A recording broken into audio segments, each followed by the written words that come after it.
পটুয়াখালীর কলাপাড়ায় খাবারে চেতনানাশক মিশিয়ে নগদ টাকা, স্বর্ণ ও মোবাইল সহ সব মূল্যবান সামগ্রী লুট করেছে দুর্বৃত্তরা। এই ঘটনায় একটি পরিবারের ৬ সদস্য গুরুতর অসুস্থ হয়ে হাসপাতালে ভর্তি রয়েছেন।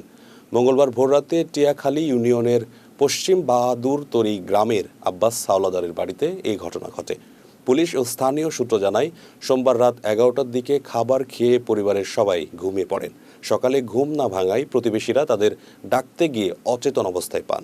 জ্ঞান ফেরার পর দেখা যায় দুর্বৃত্তরা টিনের বেড়া কেটে ঘরে ঢুকে ২ লাখ টাকা, ৩ ভরি স্বর্ণ এবং ৫টি অ্যান্ড্রয়েড মোবাইল সহ বিভিন্ন মালামাল লুট করে নিয়ে গেছে।